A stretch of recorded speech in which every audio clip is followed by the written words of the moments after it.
संत रामपाल जी महाराज एक ऐसे महान संत जिन्होंने अपनी सतभक्ति, तत्व ज्ञान, करुणा और सेवा के बल पर समाज में नई मिसाल कायम की है। संत रामपाल जी महाराज की अगुवाई में उनके सभी सतलोक आश्रमों से समाज कल्याण के अद्भुत कार्यों ने समाज को सुनहरे भविष्य की एक नई उम्मीद दिखाई है। संत रामपाल जी महाराज से नाम दीक्षा लेने के बाद लाखों लोगों की लाइलाज बीमारियां जैसे कैंसर, एड्स आदि ठीक हुई। संत जी के ज्ञान से प्रेरित होकर उनके अनुयायियों ने लाखों यूनिट रक्तदान किया। संत जी ने लाखों बहन बेटियों का दहेज मुक्त विवाह करवाया।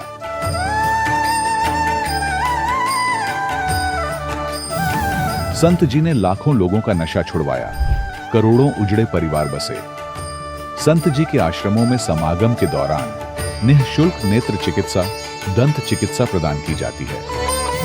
संत रामपाल जी महाराज द्वारा समय समय पर पर्यावरण संरक्षण के उद्देश्य से बड़े स्तर पर वृक्षारोपण किया जाता है। संत जी ने जरूरतमंदों को तत्काल राहत पहुंचाने के लिए एम्बुलेंस सेवा शुरू की। संत जी अपने अनुयायियों को देहदान के लिए प्रेरित करते हैं, जिससे मानवता की सेवा और चिकित्सा क्षेत्र में सुधार हो सके। संत रामपाल जी महाराज के सभी आश्रमों में हर रोज निःशुल्क भंडारा आयोजित किया जाता है, जहां हर वर्ग, हर जाति और हर धर्म के लोग एक साथ बैठकर भोजन करते हैं।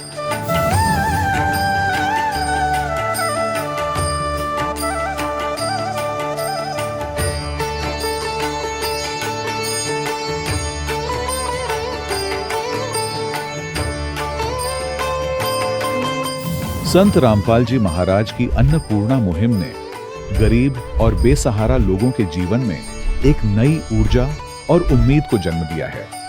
घर घर खाद्य सामग्री और जरूरी मदद पहुंचाकर संत रामपाल जी महाराज ने लोगों को दुख और मजबूरी से लड़ने की ताकत प्रदान की है।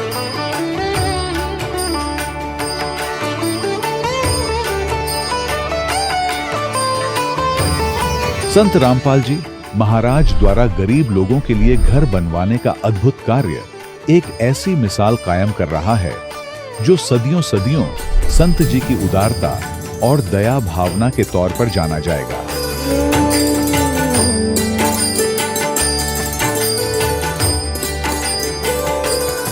संत रामपाल जी महाराज के आश्रम में हजारों बुजुर्गों को सम्मान और प्यार के साथ जीवन जीने का अवसर मिलता है। उनके खाने, रहने और स्वास्थ्य की पूरी जिम्मेदारी संत रामपाल जी महाराज उठाते हैं। अनाथ बच्चों के लिए संत रामपाल जी महाराज के सभी आश्रम किसी वरदान से कम नहीं। यहाँ उन्हें शिक्षा, संस्कार और भविष्य के लिए बेहतर अवसर प्रदान किए जाते हैं। चाहे बाढ़ हो, भूकंप या महामारी, संत रामपाल जी महाराज और उनके अनुयायी हमेशा ही जरूरतमंदों के लिए सबसे आगे खड़े रहते हैं। कोविड महामारी के दौरान संत रामपाल जी महाराज के आश्रमों से करोड़ों लोगों के लिए भोजन, दवाइयां और जीवन रक्षक सामग्रियां उपलब्ध कराई गई। चाहे गरीब की मदद हो या किसी शोषित और पीड़ित वर्ग के हक और सम्मान की लड़ाई, संत रामपाल जी महाराज ने हमेशा ही उनकी दबी आवाज को सरकारों तक पहुंचाया है और उन्हें उचित न्याय दिलवाने में अहम भूमिका अदा की है। समाज में आध्यात्मिक और सामाजिक मूल्यों के प्रति जागरूकता लाने में संत रामपाल जी महाराज हर कदम पर मानवता के सच्चे सेवक साबित हुए हैं। संत रामपाल जी महाराज का जीवन हमें सिखाता है कि सच्ची सेवा वही है जो निस्वार्थ भाव से की जाए। आइए हम भी इस महान सेवा के कार्य में इस महान संत से जुड़ें और संत रामपाल जी महाराज से नाम दीक्षा लेकर अपने जीवन को धन्य बनाएं।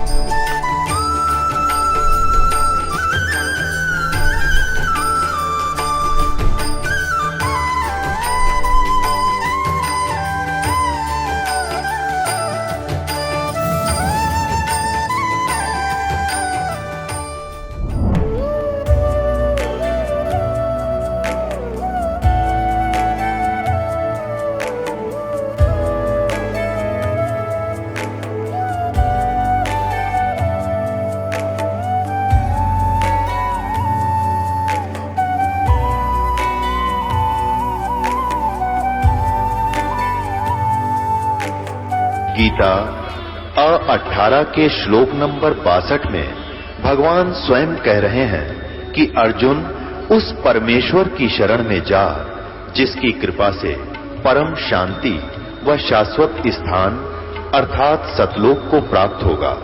वो परमेश्वर कौन है, कहां है, कैसा है, जानने के लिए कृपया अवश्य सुनिए जगत गुरु तत्वदर्शी संत रामपाल जी महाराज के अमृत वचन। सत साहिब दर्शकों, आज हम आपको अंबाला हरियाणा के राजेश कुमार जी की अद्भुत कहानी सुनाने जा रहे हैं। राजेश जी पहले निरंकारी पंथ से जुड़े थे, लेकिन इसके बावजूद वे नशे की ऐसी लत में फंसे हुए थे कि नशे के बिना ये रह नहीं सकते थे।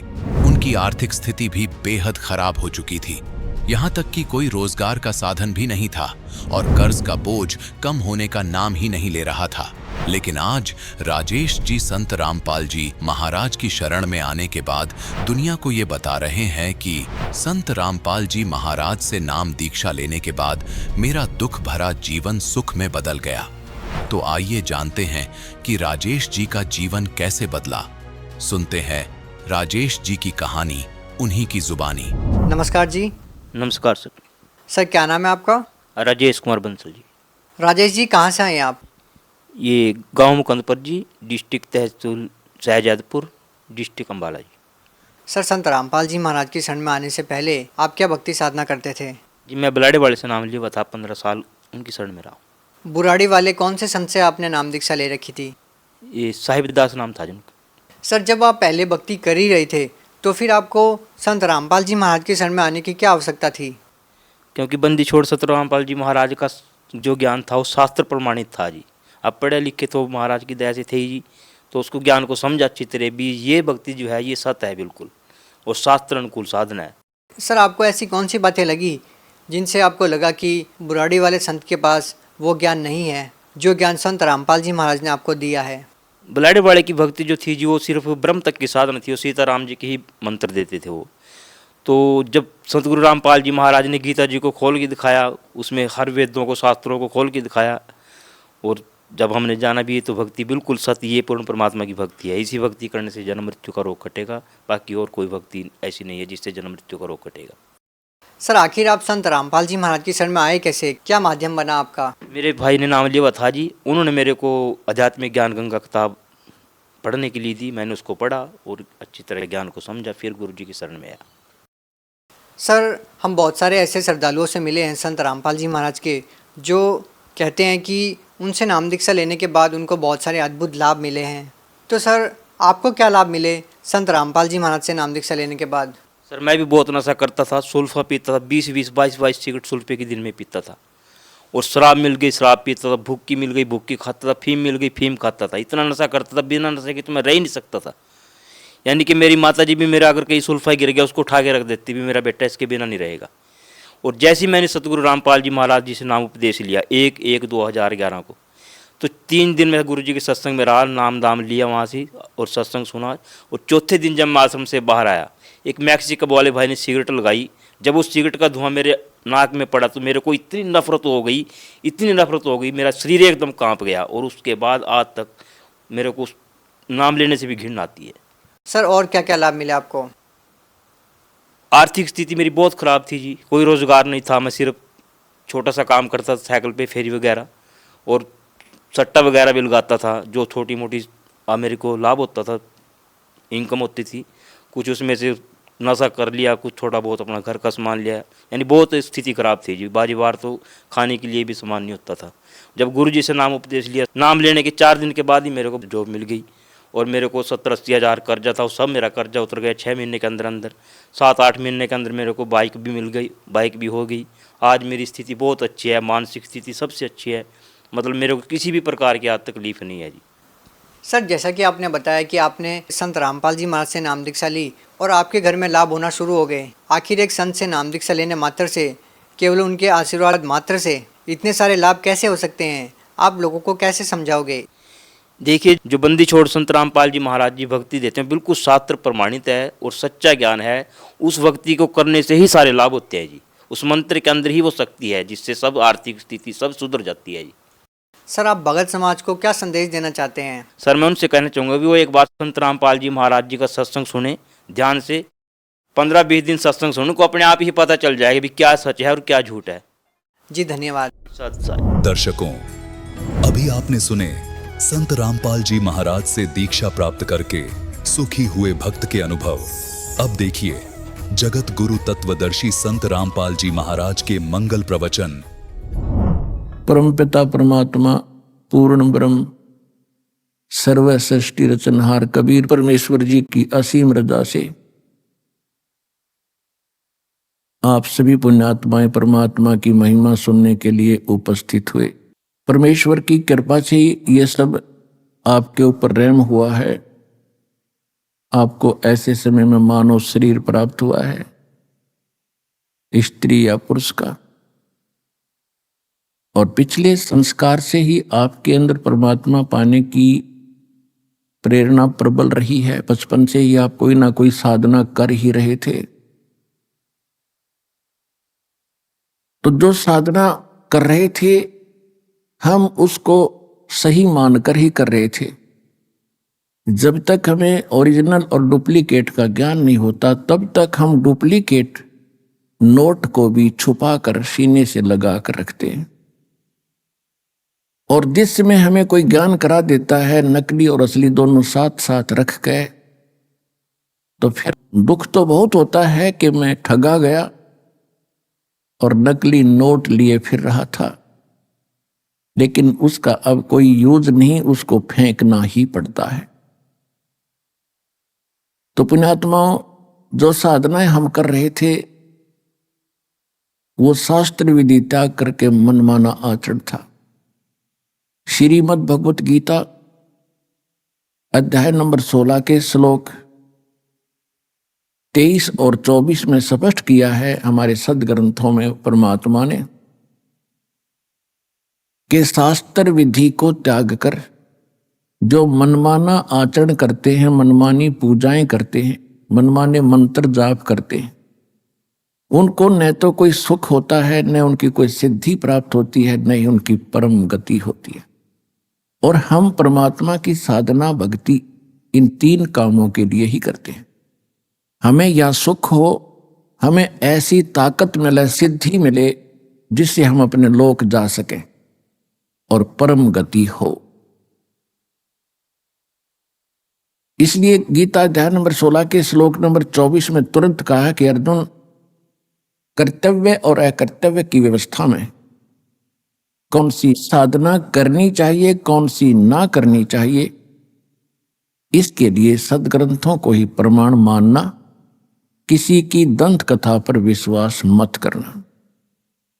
तो पुण्यात्माओं, परमात्मा स्वयं आते हैं यथार्थ ज्ञान देने के लिए, क्योंकि जो सदग्रंथ है वो गॉड गिवन है। कौन से सदग्रंथ?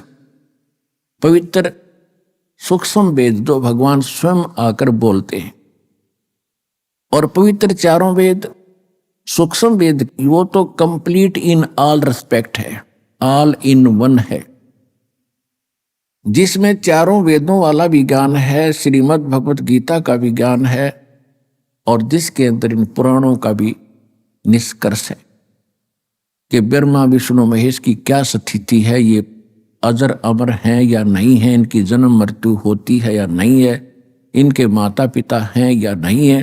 तो ये भी सूक्ष्म वेद के अंदर, यानी सभी ग्रंथों का वो तो सार है, उसके अंदर सब ग्रंथ है। फिर भी एक विशेष प्रचलन हमारे पास रहा है, विशेषकर पवित्र 4 वेदों का, पवित्र श्रीमद् भगवत गीता का, पवित्र पुराणों का। तो इनमें जो पवित्र 4 वेद और पवित्र श्रीमद् भगवत गीता है, ये गॉड गिवन स्पिरिचुअल नॉलेज है, और परमात्मा के दिए ज्ञान को परमात्मा ही समझ सकता है या समझा सकता है। तो स्वयं परमात्मा आते हैं तभी यथार्थ ज्ञान कराते हैं। उस परमेश्वर ने यहाँ के इन वेदों से कोई लेना देना नहीं होता, ना इस गीता से, ना उन पुराणों से, क्योंकि उस परमात्मा का ही दिया हो वो ज्ञान है, और इसलिए वो अपना सारा ज्ञान हमारे लिए स्वयं आकर के पुनः बताते हैं। और इन वेदों को और गीता को हम एक बहुत ही अच्छे एथेंटिक सत्य ज्ञान युक्त मानते रहे हैं हम हिंदू धर्म के सभी पुण्यात्माएं। तो इन वेदों और गीता को समझना कोई जीव के बस की बात नहीं। ये तो परमात्मा बुद्धि देता है अपने कृपा पात्र को, तो ये वेद और गीता समझ में आती है। आज तक ये वेद और गीता न तो श्री ब्रह्मा का, न विष्णु जी का, न शिव जी का, किसी का समझ में नहीं आई। और न ही इन ऋषि महर्षियों को, even writer of the Vedas and Gita and Puranas Shri Ved Vyas ji, ये भी इन सदग्रंथों से अपरिचित थे, इनके ज्ञान से अपरिचित थे। अब ये बात अगर 100 साल पहले कोई कहता, 200 वर्ष पहले कोई कहता, तो बहुत बुरी लगती और ना जाने कितना विरोध होता। यही बातें परमात्मा ने 600 वर्ष पहले कहा था। परमात्मा के साथ कितना संघर्ष और विरोध हुआ था, और उसी ने दास को ज्ञान दिया और दास ने ये कहना शुरू किया था। और दास के साथ कितना संघर्ष हुआ ये सर्वविदित है। जेल भी झूठे केस में दास ने रहना पड़ा। साथ में आपके भाई बहन जो हमारे साथ संघर्ष कर रहे थे, आपके भाई पहले से लगे थे, इस ज्ञान से परिचित थे, उन्होंने भी बहुत संघर्ष किया इस ज्ञान को आप तक पहुंचाने के लिए। तो कहने का भाव ये है कि ये ज्ञान पहले बोला जाता तो नहीं स्वीकार्य था। परमात्मा ने साथ साथ हमें ऐसे औजार दे दिए, इंस्ट्रूमेंट दे दिए, ऐसे उपकरण दे दिए कि हाथों हाथ सच्चाई आप तक पहुंच गई। सबसे पहले आपको शिक्षित किया। सन 1960-65 के बाद इस शिक्षा की ऐसी बाढ़ ला दी परमात्मा ने, सबके हृदय में ऐसी प्रेरणा कर दी कि अपने बेटे और बेटियों को पढ़ाना ही पढ़ाना है। ये तो हमें पता है कि शिक्षा के बाद कितनों को सर्विस मिली है जिस उद्देश्य से पढ़ा करते थे। लेकिन अब दास की आंखें परमात्मा ने जो खोल दी, पता चला है कि मालिक ने इसलिए पढ़ा था कि मेरे बेटा बेटी मुझे पहचान सकेंगे। आज तक यही अंधेरा रहा कि हम भगवान को पहचान नहीं सके, सदग्रंथों को हम समझ नहीं सके, और जिनको हम विद्वान मानते थे वो संस्कृत भाषा तो जानते थे, व्याकरण भी बढ़िया थी, लेकिन वेद गीता और पुराणों का वो कैखा नहीं जानते थे। तो पुण्यात्माओं, सौभाग्य आपका, ये सारा खेल भगवान कर रहे, कबीर भगवान आपके लिए। हमारी बुद्धि तो बाद में काम करेगी कि परमात्मा ने ये लीला क्यों की थी। आज देख लो पढ़ाई के ऊपर कितना न्यौछावर हो रहे हैं। सब परिवार अपने बेटा बेटियों को ट्यूशन लगवाते हैं, और जो भी होमवर्क टास्क वर्क किसी तरह कराना पड़े, कितनी कॉस्टली पढ़ाई बना दी, पढ़ाते ही पढ़ाते। और ये हमें मालूम है कि 10% ही पढ़ाई का जिस उद्देश्य से पढ़ रहे हैं वो लाभ उठाते, 90% अपना दैनिक कार्य ही कर रहे हैं। तो इसलिए हमें परमात्मा ने शिक्षित किया कि आप भगवान को पहचान के और भक्ति करके इस दीर्घ रोग का नाश करवा लोगे, फिर सदा सुखी होगे। असली पढ़ाई तो अब शुरू होगी आपकी, जो दास पढ़ा रहा है। ये शिक्षा आपका यहां भी काम आएगी और परलोक भी सुधरेगा, सतलोक चले जाओगे जो सदा सुखी रहोगे।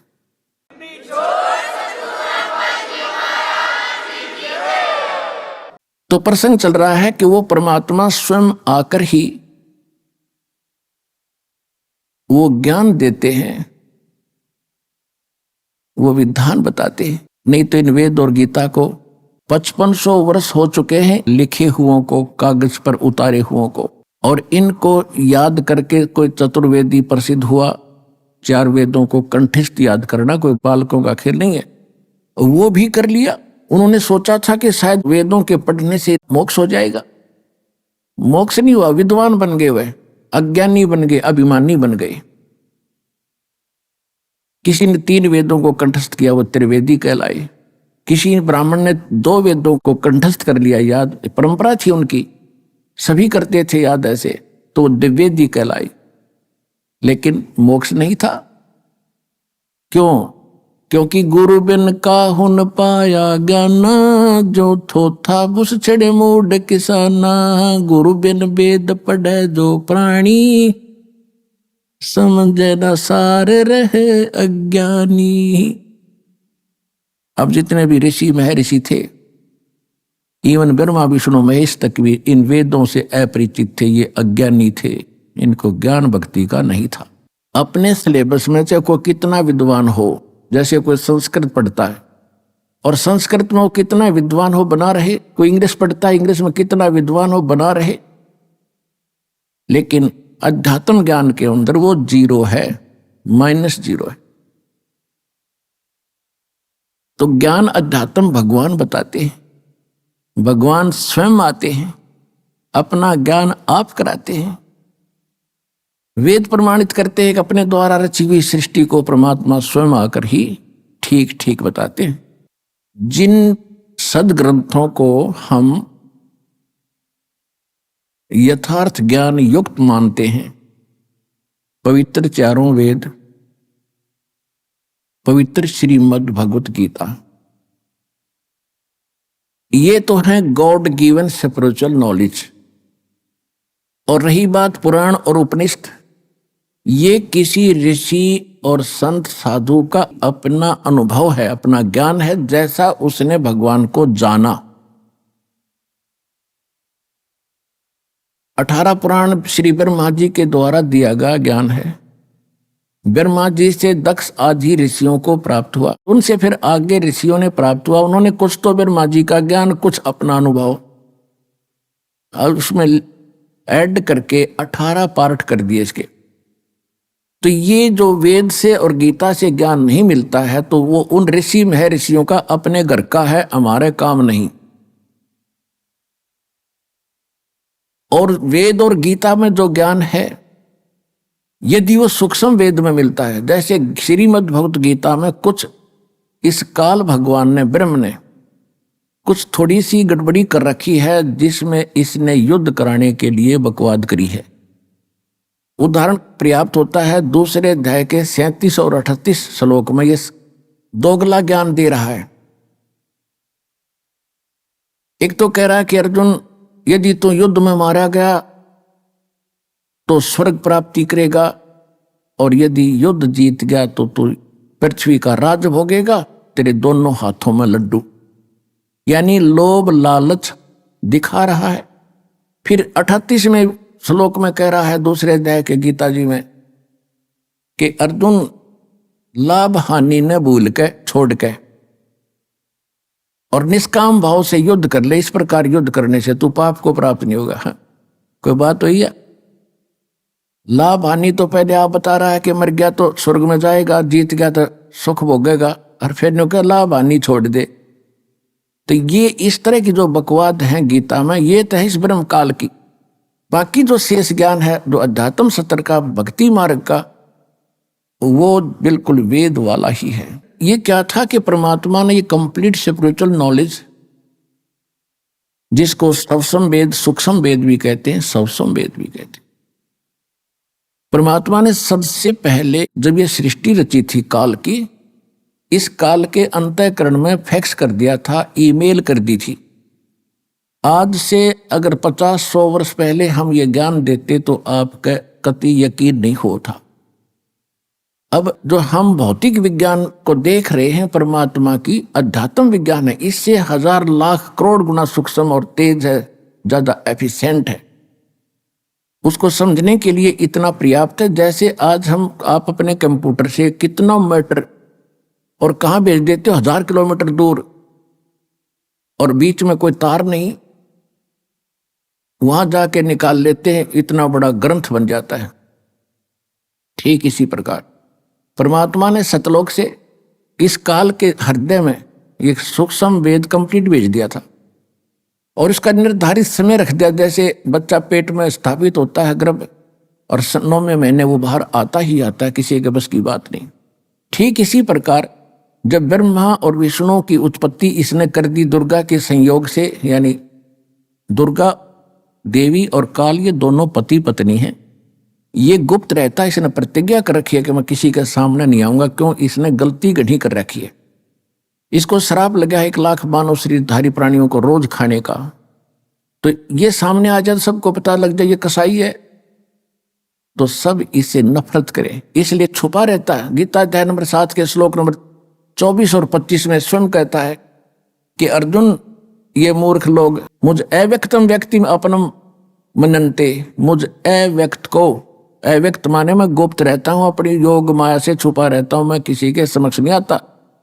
और ये मूर्ख लोग मुझे कृष्ण मान रहे होंगे व्यक्ति रूप में आया हुआ। आई एम नॉट कृष्ण, मैं छुपा रहता हूं, मैं किसी के समक्ष नहीं आता। ये मेरा अटल घटिया विधान है, अनुत्तम अव्यय। तो कहने का भाव यह कि छुपा रहता है और सारा काम करता खुद है, किसी में प्रवेश करके, किसी को प्रेरणा करके। रिमोट इसके हाथ में है 21 ब्रह्मांड के प्राणियों का। तो जिस समय ब्रह्मा और विष्णु और शिव तीनों की इन्होंने उत्पत्ति कर दी और इनको कोमा में डाल दिया और इनकी परवरिश जारी रखी, जब ये युवा हो गए तो इनको कोमा से बाहर कर दिया, सचेत कर दिया। और फिर लंबी कहानी है, लेकिन आज विषय दूसरा। फिर क्या हुआ, काल के अंतःकरण से, इस ब्रह्म के हृदय से ये सूक्ष्म वेद बाहर आया। ये एक वेद था पहले। इस काल ने देखा कि इसमें तो तेरी पोल खुलेगी और जीवों को सारा पता चलेगा कि परमात्मा कोई और है, उसकी भक्ति की विधि ये है, और इनको ये पता चल गया, ये सब भाग जाएंगे। ये हमें धोखा करके यहां लाया है और इसका निजी स्वार्थ है। 1 लाख मानव शरीरधारी प्राणी रोज खाता। आप देख लो, यहाँ बुचड़ खाना खोल रखा, कितने बस खड्डे में गिर गई 50 मर गए, कितने भूकंप आ गया, कहीं रेल दुर्घटना, कितने विमान दुर्घटना, हाहाकार मची है। कैसे वैसे डेथ, कोई नेचुरल डेथ, कोई बीमारी से मृत्यु। और ये 1 लाख जीवों को रोज खाता है। ये ऊपर का कवर खाने का नहीं है। जैसे बादाम के अंदर एक गिरी होती है, उसको खाया जाता है, और ऊपर का कवर खाने का नहीं होता। तो कहने का तात्पर्य यह है कि इसने फिर देखा कि अब बात बिगड़ जाएगी और तेरा तो यो खेती उजड़ जाएगी। इसने खेती बना रखी है हमारे को। जैसे कसाई बकरे बकरी नर और मादा दोनों छोड़ देता है, वो संतान उत्पत्ति करते हैं और बड़े खुश होते हैं उनको देख करके। और कोई एक दूसरा बकरा बकरी किसी के बच्चे को कोई सींग मार देता है तो भिड़ मरते हैं, तूने मेरे बच्चे को कैसे मार दिया। और श्याम नव काल सब ने काट ले जाता है, बच्चे को, बेटे को, माँ को भी। तो हम सब 21 ब्रह्मांड में, इंक्लूडिंग ब्रह्मा विष्णु महेश, हम काल के इस कसाई के बाड़े में रह रहे। परमात्मा ने आके ज्ञान दिया, बच्चों कुछ आंख खोलो, असंग जन्म हो गया, आपने इस कसाई के इस जेल के अंदर दुख पाता। अब ये गोल्डन चांस है, जब निकला जाते इस ज्ञान में ग्रहण करो, हृदय में जचाओ और इस गंदे लोग से मन हटाओ। हटेगा इस ज्ञान से।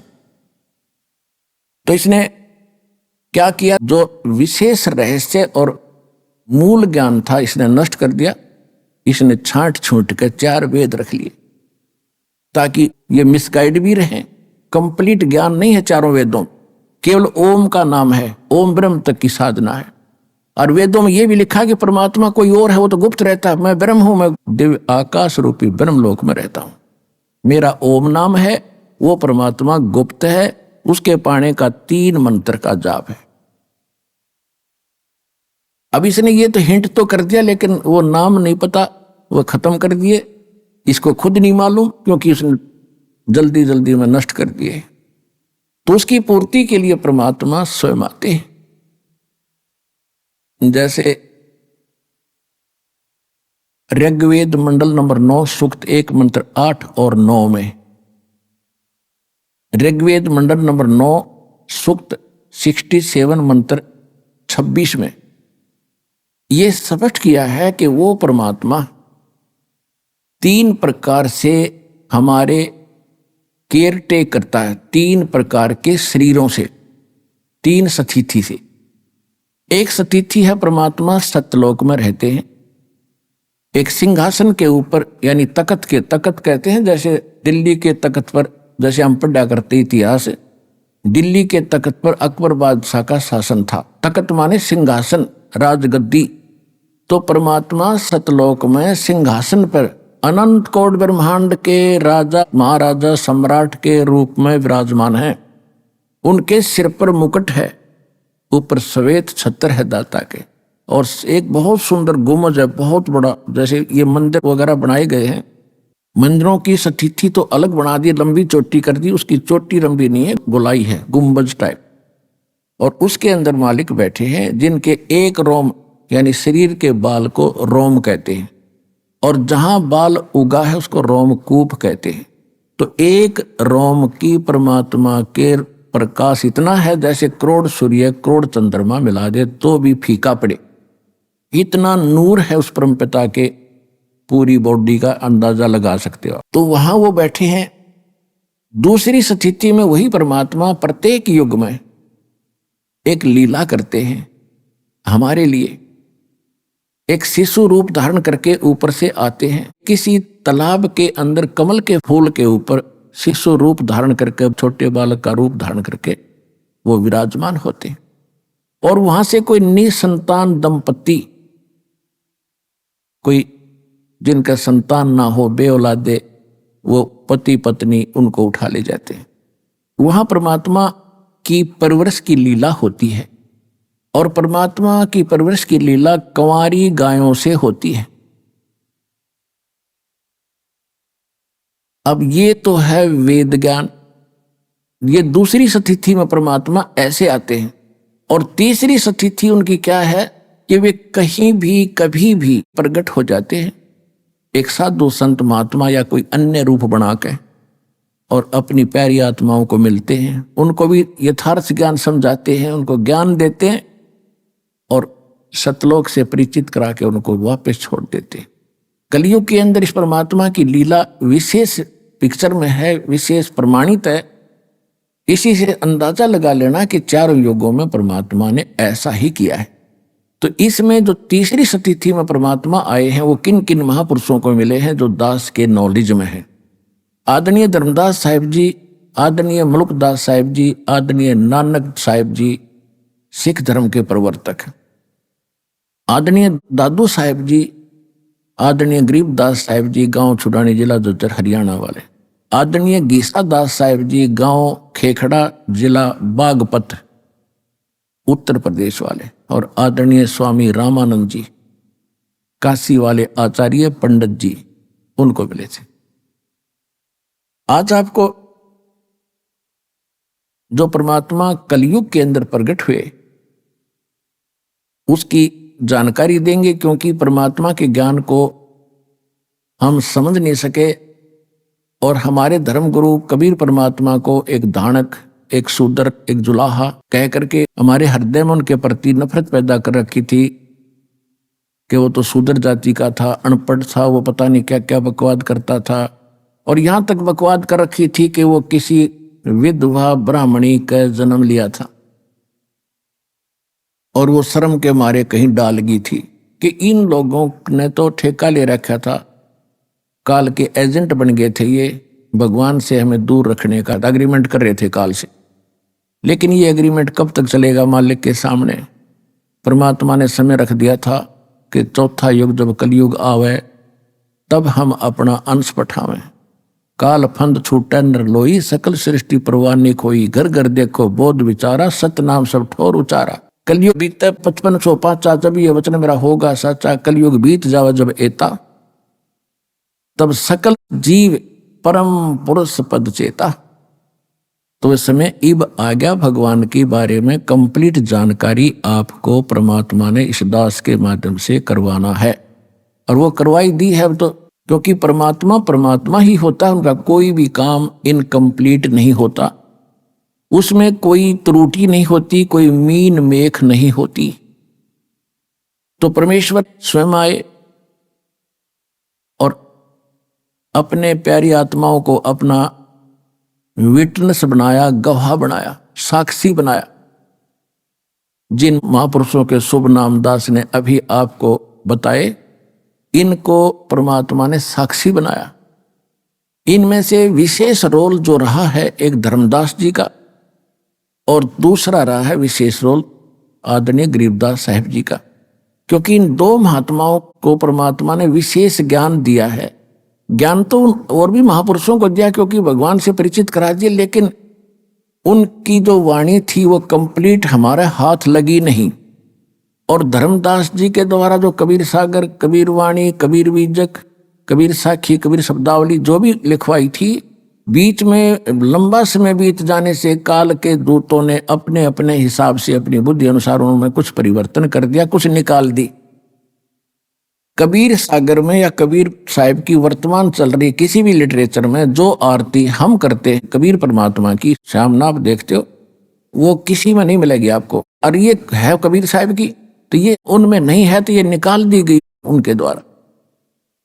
तो उसकी पूर्ति करने के लिए परमात्मा ने धर्मदास जी से कहा था कि 12वां पंथ जब होगा, विक्रमी संवत 1774 में उसका जन्म होगा, और उसके द्वारा मेरी महिमा की वाणी पुनः प्रकट होगी। लेकिन उस मेरी वाणी को और गरीबदास जी के द्वारा 12वें पंथ द्वारा बोली गई वाणी को वो अनुयायी समझ नहीं सकेंगे। फिर 12वें पंथ में हम आएंगे और सभी पंथ जो अलग अलग हो गया समाज, इनको एक बनाएंगे और पूरे विश्व का कल्याण करेंगे। तो परमात्मा नहीं आए तो दास को भेज दिया, वो ज्ञान सारा देकर और वो शक्ति देकर अपने वाले। अब आपका कल्याण होगा।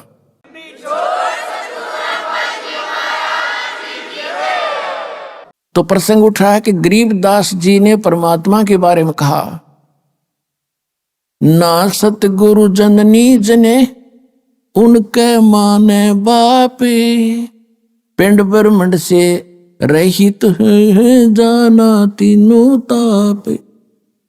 के ना सतगुरु जननी जने, कबीर परमात्मा मां से जन्म नहीं लिया और उनके कोई माता पिता नहीं है।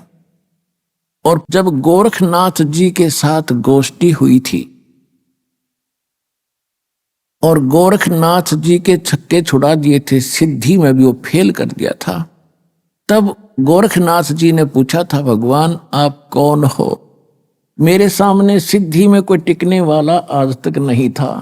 तो परमात्मा कबीर जी ने क्या बताया, अवधू अवगत से चले आया, मेरा कोई भेद मर्म ना पाया। अवधू अवगत से चल आया, मेरा कोई भेद मर्म ना पाया। ना मेरा जन्म न गर्भ बसेरा, बालक बन दिखलाया, काशी नगर जल कमल पर डेरा, तहां जुलाहे न पाया।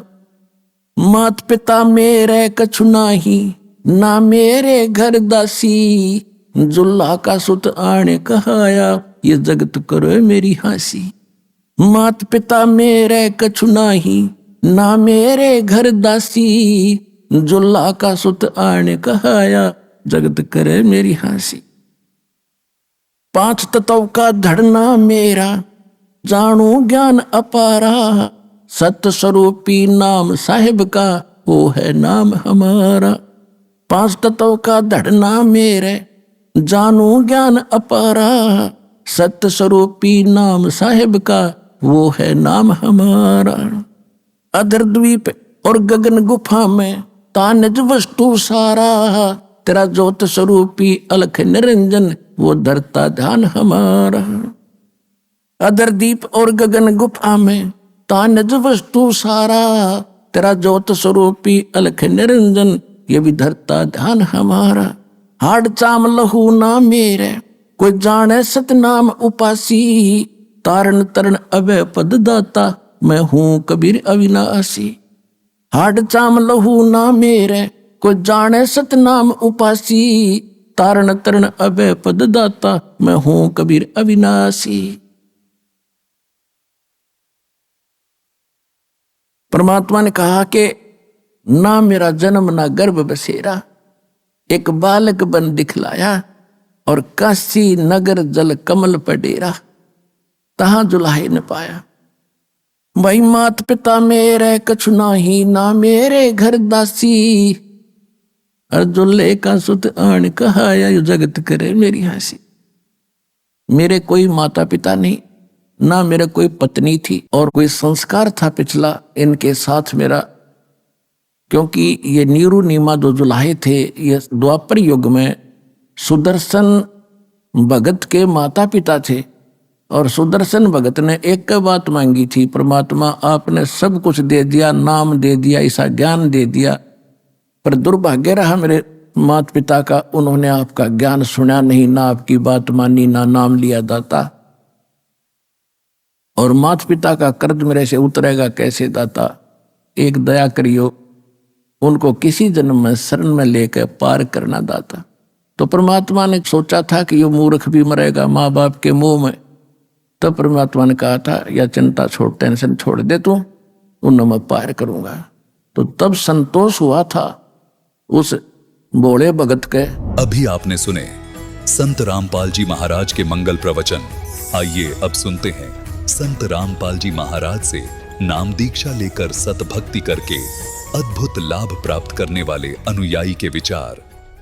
दर्शकों, व्यक्ति कहीं ना कहीं अपने जीवन में मान बढ़ाई और अहंकार के चक्रव्यूह में फंस ही जाता है। और इस चक्रव्यूह का छोटा सा नमूना है राजनीति, जिसमें भोजपाल जी भी फंसे हुए थे।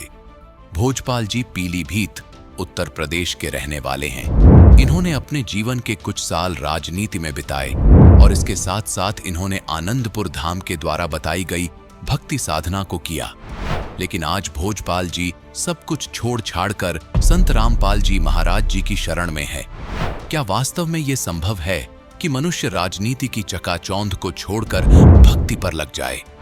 आखिर भोजपाल जी ने संत रामपाल जी महाराज की शरण ग्रहण क्यों की?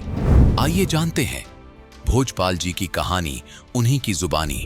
नमस्कार सर। जी सत साहब सर। सर क्या नाम है आपका? हमारा नाम भोजपाल सिंह। भोजपाल जी आप कहाँ से हैं? हम सर पीलीभीत उत्तर प्रदेश से हैं। भोजपाल जी संत रामपाल जी महाराज से नाम दीक्षा आपने कब ली? सर हमने सदगुरु रामपाल जी महाराज जी से फरवरी 2012 में नाम दीक्षा ली। संत रामपाल जी महाराज से नाम दीक्षा लेने से पहले क्या आप भक्ति साधनाएं भी करते थे?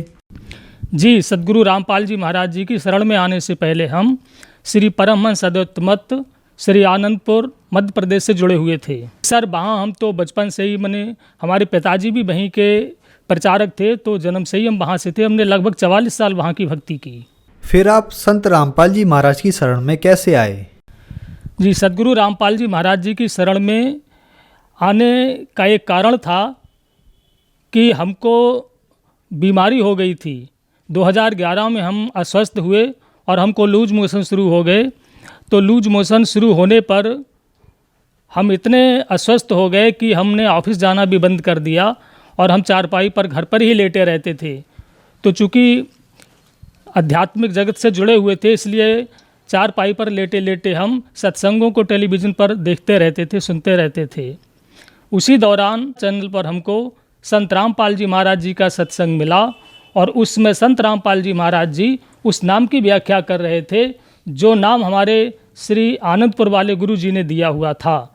उस नाम के आकर्षण से हमने संत रामपाल जी महाराज जी के सत्संग को सुनना शुरू कर दिया और सुनते सुनते उस समय श्री सदगुरु रामपाल जी महाराज जी का सत्संग 3 घंटे का आता था, शनिवार और रविवार के लिए।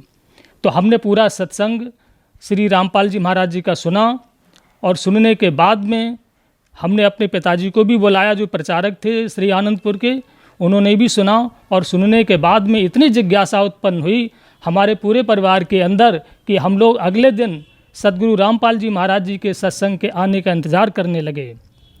जैसे ही अगले दिन गुरु जी का सत्संग शुरू हुआ संत रामपाल जी महाराज जी का, तो पूरा परिवार हमारा आकर के वहाँ बैठ गया। तो संत रामपाल जी महाराज जी के सत्संग के दौरान हमने गुरु जी का जो प्रवचन सुना। संत रामपाल जी महाराज जी ने अपने सत्संग के दौरान बताया कि इस पृथ्वी पर यदि कोई संत है तो मैं ही हूँ और मैं ही कबीर परमात्मा का अवतार भी हूँ। इस बात को सुनकर के पहले तो हमको हैरानी हुई, लेकिन चूँकि हम पहले भी बहुत धार्मिक और आध्यात्मिक पुस्तकों का अध्ययन किए थे और हम अपने को बहुत ज़्यादा अध्ययन किया हुआ भी मानते थे, तो हमने इन सब चीज़ों का वेरिफिकेशन किया और संत रामपाल जी महाराज जी की एक एक बात को सत्य पाया। उसी दौरान हमने भी, हमारी श्रद्धा हुई संत रामपाल जी महाराज में और हमने अपने घर बैठे ही संत रामपाल जी महाराज जी से प्रार्थना लगाई कि हे सदगुरु रामपाल जी महाराज, यदि आप पूर्ण संत हैं, पूर्ण परमात्मा कबीर साहब के अवतार हैं, तो आप हमको भी जीवन दान दें। उसके बाद धीरे धीरे बिना किसी डॉक्टर की दवा लिए हुए हमें लाभ होता चला गया और हम इतने स्वस्थ हो गए कि ऑफिस भी जाने लगे। लेकिन उसके बाद हमने अपने जो हमारे पूर्व गुरु थे, जो श्री आनंदपुर से जुड़े हुए थे, उनसे जाकर के संत रामपाल जी महाराज जी के ज्ञान की चर्चा की और कुछ सवाल पूछे उनसे।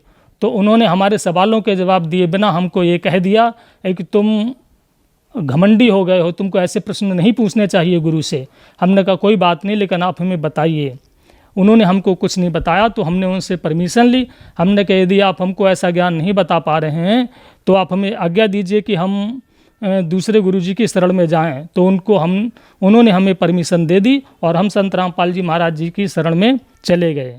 सर, संत रामपाल जी महाराज की शरण में जाने के बाद क्या आपको लाभ भी प्राप्त हुए? सर जी, जब मैं 2011 में लूज मोशन से पीड़ित था तो मैंने अपने जनपद पीलीभीत के सभी एलोपैथिक, आयुर्वेदिक और होम्योपैथिक डॉक्टरों से दवा ली और एक दिन नहीं, सबकी दवा मैंने एक 2 महीने खा करके देखी, पर मुझे किसी प्रकार का कोई लाभ नहीं हुआ। उसके पश्चात मैं अपने ज़िले को छोड़ करके डॉक्टरों ने हायर सेंटर को रेफ़र किया। मैं बरेली गया। बरेली में भी जो जाने माने गैस्ट्रोलॉजिस्ट थे उनको दिखाया। उन्होंने तमाम प्रकार के टेस्ट कराए, लेकिन किसी टेस्ट से उनको किसी बीमारी का पता नहीं लगा और वो बीमारी को मेरी ठीक भी नहीं कर पाए। उसके बाद उन्होंने मुझे फिर हायर सेंटर लखनऊ के लिए रेफ़र कर दिया। वहाँ जाकर के हमने KGMC में दिखाया। KGMC के डॉक्टरों ने भी मेरी सभी रिपोर्ट्स देखी और उन्होंने फिर नए सिरे से सारी रिपोर्टें कराईं। उन रिपोर्टों को कराने के बाद भी उन्होंने कोई निर्णय नहीं लिया और वो अपने अंदाज से ही मुझको दवा देते रहे, लेकिन उनकी किसी भी दवा से मुझको कोई लाभ नहीं हुआ। ऐसे में अंत में रोज़ पल पल में मर रहा था, मेरा शरीर कम हो रहा था और हमारा पूरा परिवार ने इस बात को मान लिया था कि जब किसी डॉक्टर की कोई औषधि लाभ नहीं कर रही है तो ऐसे में तो अब एक ना एक दिन अति शीघ्र मरना ही है। तो हमने अपने परिवार में, उसमें हमारे पिताजी जिंदा थे, हमारी पत्नी, पिता और हमारे बच्चे, सबने इकट्ठे बैठ करके इस बात को मतलब एक प्रस्ताव पारित किया कि भाई मेरे मरने के बाद में नौकरी कौन सा बेटा लेगा और फंड कौन लेगा और ज़मीन है वो कौन लेगा। ये यहाँ तक सारी बातें हो गई थी क्योंकि जीवन की कोई उम्मीद नहीं रही थी।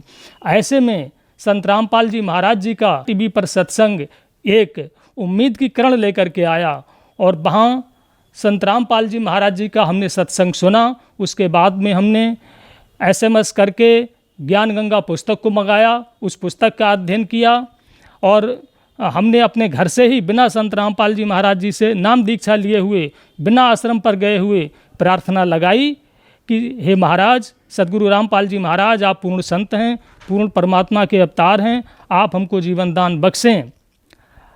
बिना नाम दान लिए ही हमें सदगुरु रामपाल जी महाराज जी की दया से स्वास्थ्य लाभ होने लगा और धीरे धीरे जब हम 10-15 दिन में कुछ खाने पीने लगे, चलने लगे, ऑफिस जाने लगे, तब हमारे अंदर एक कीड़ा उत्पन्न हुआ। हमने और हमारे पिताजी ने, दोनों लोगों ने इस बात को सोचा कि ये संत रामपाल जी महाराज जी जो कह रहे हैं ये कहाँ तक सत्य है और कितना सत्य है।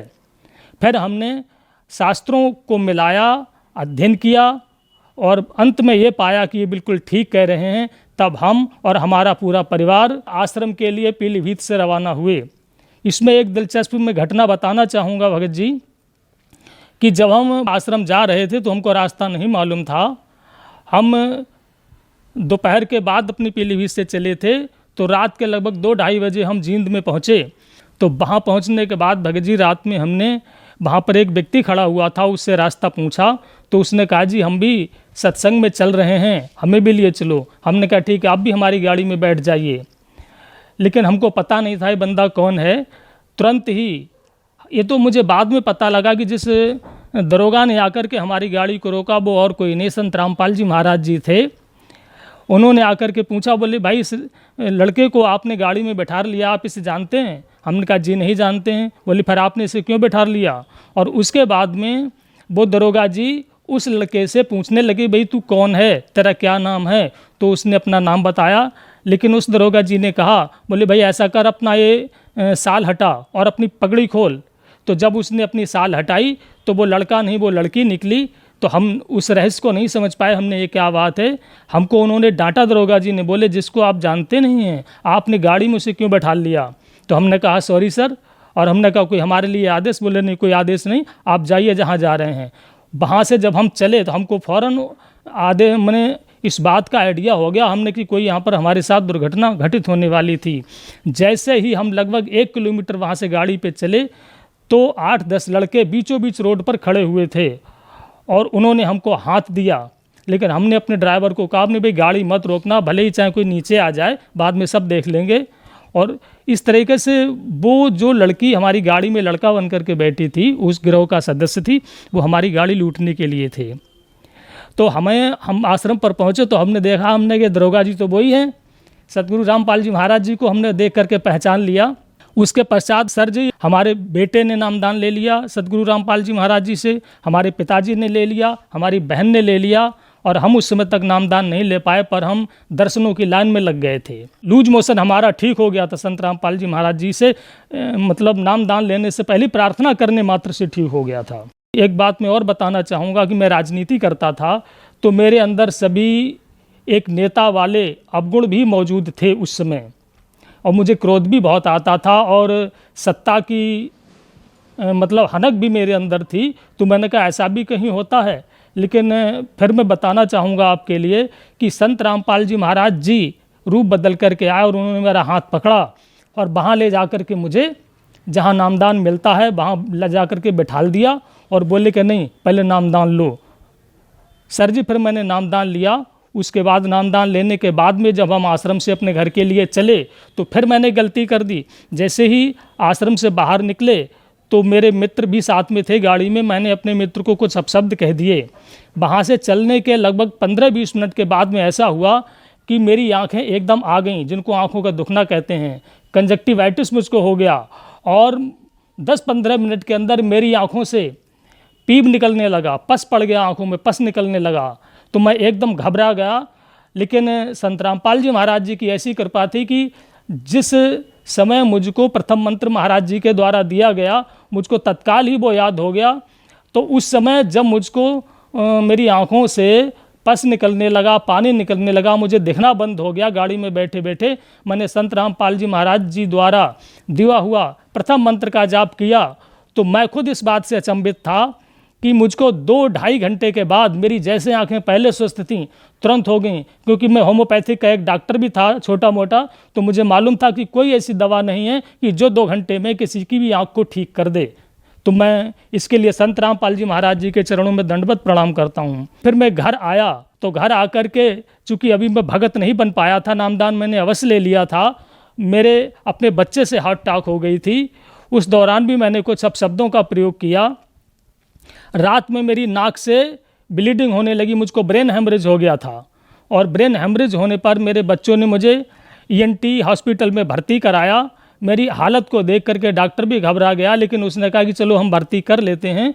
उन्होंने भर्ती किया और भर्ती करने के बाद में उन्होंने मेरी नाक के अंदर 2 मीटर पट्टी डाल दी और बहुत बुरी स्थिति मेरी हो गई थी। मेरे ऑफिस के जितने भी लोग देखने वाले पहुँचे वो ये कह रहे थे कि भोजपाल का अब बचना मुश्किल है।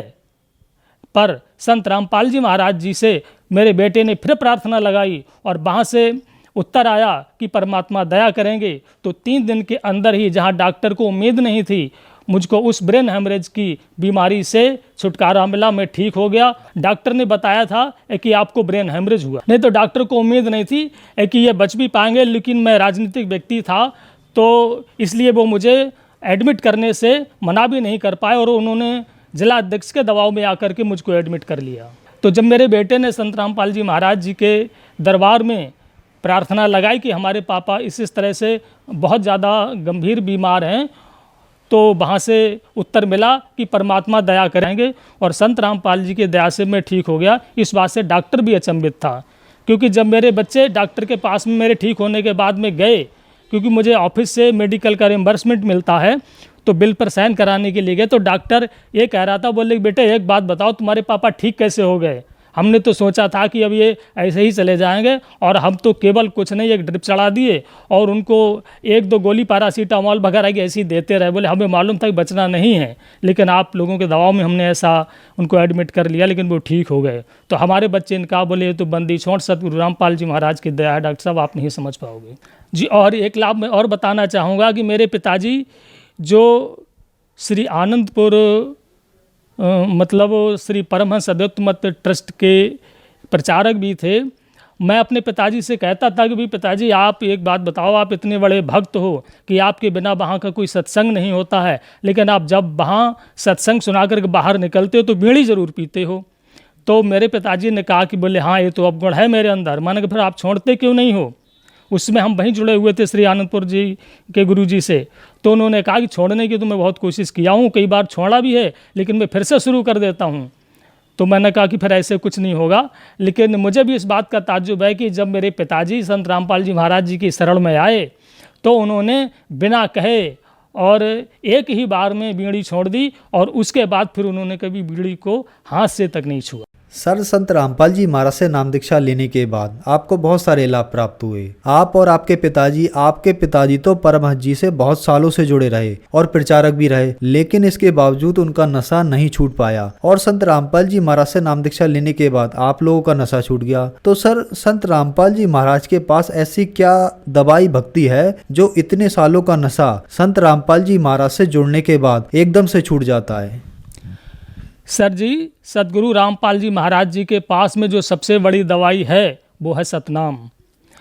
वो सतनाम संत रामपाल जी महाराज जी का दिया हुआ ऐसा है जिससे कोई भी नशा हो, कोई भी बीमारी हो, कोई भी व्यसन हो, कोई भी विकार हो। क्योंकि इस बात से मैं भी बड़ा हैरत अंगेज हूँ कि मैं भी वहाँ पर जुड़ा हुआ था श्री आनंदपुर से, और मैं राजनीति भी करता था और एक नेता वाले सभी मेरे अंदर अवगुण थे, मैं इस बात को स्वीकार करता हूं। और घमंड तो मेरा सातवें आसमान पर था। श्री आनंदपुर वाले गुरुजी ने कहा था कि जो आप पैसा पैदा कर रहे हो राजनीति में, उसको आप दान भी करते रहिए और कोई बात नहीं।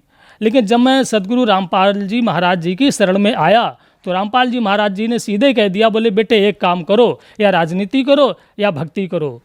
तो मुझे तो जीवन दान चाहिए था, मोक्ष चाहिए था, चूँकि पहले से ही आध्यात्मिक था। तो मैंने तो संत रामपाल जी महाराज जी की बात को स्वीकार कर लिया, राजनीति छोड़ दी और मैं सीधे सीधे भक्ति में आ गया।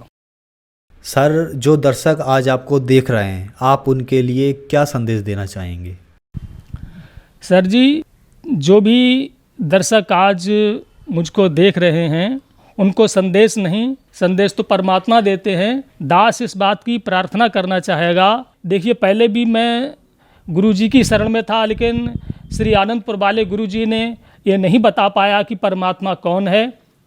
वो सब देवी देवताओं की भी भक्ति कराते रहे और अपने नाम का जाप भी कराते रहे। पर यहाँ संत रामपाल जी महाराज जी की शरण में आने पर पता लगा कि पूर्ण परमात्मा कबीर साहब जी हैं और कबीर साहब की भक्ति किए बिना किसी का मोक्ष नहीं हो सकता है। तो इसीलिए मैं सभी दर्शकों से प्रार्थना करना चाहता हूँ कि पूर्ण परमात्मा की शरण पर आने पर ही मोक्ष होगा। और वो पूर्ण परमात्मा का संदेश संत रामपाल जी महाराज जी इस पृथ्वी पर लेकर के आए हैं। यदि परमात्मा चाहिए, मोक्ष चाहिए, आवागमन से मुक्ति चाहिए, तो ये कहीं नहीं मिल पाएगा। क्योंकि मैंने बहुत ढेर सारे संतों से वार्ता करी है और उनके इंटरव्यूज लिए, उनसे डिस्कस किया है, ज्ञान चर्चा की है, पर ऐसा ज्ञान मुझको कहीं नहीं मिल पाया जो यहाँ मुझको मिला है। तो संत रामपाल जी महाराज जी की शरण में जो मिला है, आश्रम पर मिला है, इसलिए आप अपने जीवन को सफल बनाने के लिए सदगुरु रामपाल जी महाराज जी की शरण में आएँ। सर, संत रामपाल जी महाराज की शरण में कैसे आ सकते हैं? सदगुरु रामपाल जी महाराज जी की शरण में आने के लिए बहुत आसान तरीका है। कई चैनलों पर भी सदगुरु रामपाल जी महाराज जी का सत्संग आता है। साथ में वहाँ पर एक पीली पट्टी चलती रहती है, उस पर आश्रम के नंबर डिस्प्ले होते रहते हैं। उन किसी भी नंबर पर आप फ़ोन करके मालूम करेंगे तो आपके ज़िले के जो नज़दीकी नामदान केंद्र हैं उनके बारे में आपको पूरी जानकारी दे दी जाएगी। वहाँ जाकर के आप संत रामपाल जी महाराज जी से नाम दीक्षा ले सकते हैं और अपना जीवन सफल कर सकते हैं। धन्यवाद सर। सत साहेब सर, सत साहेब।